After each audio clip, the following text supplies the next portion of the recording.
What's up, Bears fans, and welcome back to the Bear Review. Today's Chicago Bears GM Brian Poles spoke at the 2025 NFL Combine in Indianapolis, and his tone was completely different than what we've seen before. He was confident, composed, and ready to attack the offseason. So let's break down the key takeaways from his press conference. First up, let's hit on staff construction. Poles praised new head coach Ben Johnson, calling him thoughtful and strategic, exactly the kind of coach Bears fans have been hoping for. He also highlighted defensive coordinator Dennis Allen by name and the overall energy in the building. He said the guys are juiced up and it's a totally different feel. Now, if you've been out of the loop on exactly who's on the Bears coaching staff, don't worry, I got you covered. Of course, you already know head coach is Ben Johnson. Defensive coordinator is Dennis Allen. Offensive coordinator is Declan Doyle. Special teams coordinator is Richard Hightower. Assistant head coach is Antoine Randall L. Under Declan Doyle, the Bears offensive staff is as follows. His quarterback coach is JT Barrett. Running back coach is Eric Bieniemy. Wide receivers coach is also Antoine Randall L. Tight ends coach is the returning Jim Dre. Offensive line coach is Dan Rochar. Passing game coordinator is Press Taylor. Quarterbacks and wide receiver assistant coach is Robbie Picazzo. And offensive line assistant is Kyle Devon. On the defensive side of the ball, under Dennis Allen, we have defensive line coach Jeremy Garrett, defensive backs and defensive pass game coordinator Al Harris, linebackers coach Richard Smith, senior defensive assistant and defensive line coach is Bill Johnson, assistant defensive backs and safeties coach is Matt Giordano, assistant linebackers coach is Kevin Koch, defensive assistant and nickels coach is Cannon Matthews, and defensive quality control Kenny Norton III. And it's not just about the coaching staff. The front office is also getting restructured a bit too. Poles made sure to highlight the promotion of Matt Feinstein to VP of Football Administration. Ryan Poles went on to say being healthy with the cap is critical to sustained success, and that Feinstein was instrumental in getting the cap into the situation that we're in now. On the roster side of the ball, things are taking shape. Poles on to say he already met with Ben Johnson and the coordinators to start putting together a roster that fits their scheme. He also mentioned two recent players, Gerald Everett and DeMarcus Walker, who were just recently released, calling them gray fits. More so meaning that they just didn't fit the scheme moving forward, but he did emphasize letting them go was the correct thing to do, just so they can get their names out there ahead of the combine and ahead of free agency, so they can move on to a team that'll fit their play styles better.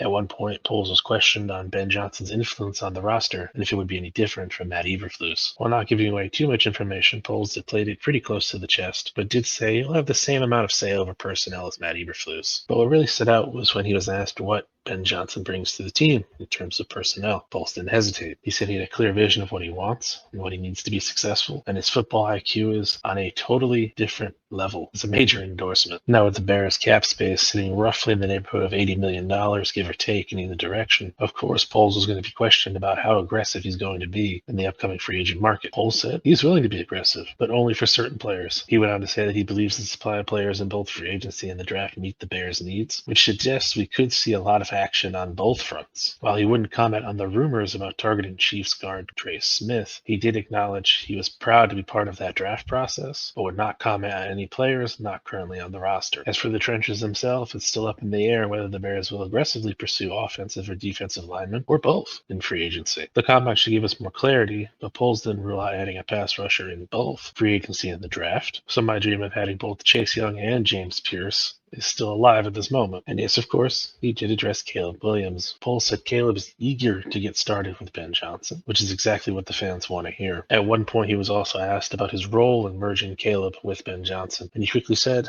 that will be Ben's expertise to build the relationship. Sticking on the offensive side of the ball, another key mention from Poles was that strengthening the run game is a priority to keep the offense balanced. Now, whether that's through free agency or the draft remains to be seen, but it's still a pretty interesting comment considering the signing of DeAndre Swift last season. Poles did give us a very brief update on injured left tackle Braxton Jones. While not saying much, he did say things are progressing as expected and he should be ready for camp on time. He did briefly say that there will be competitions not just for his spot, but for all across the offensive line to find the best five-man front they can put in front of Caleb. Perhaps the biggest takeaway for me, and I mentioned this very early in the video, was Poles' entire demeanor. Gone was the defeated body language and the hesitant tone from before Ben Johnson's hiring. Instead, we saw a confident, more upbeat GM who looks ready to take this team to the next level, and that alone should instill some confidence in Bears fans moving forward. So at the time of recording this video, Ben Johnson was also at the podium, so I'll give that a listen in a little while and get another video out to you later. But I want to know what you think of Poles' comments. Do you now trust his plan for the Bears this offseason? Let me know in the comments, and don't forget to like and subscribe for more Bears updates. Again, I appreciate you all for watching, and until next time, bear down.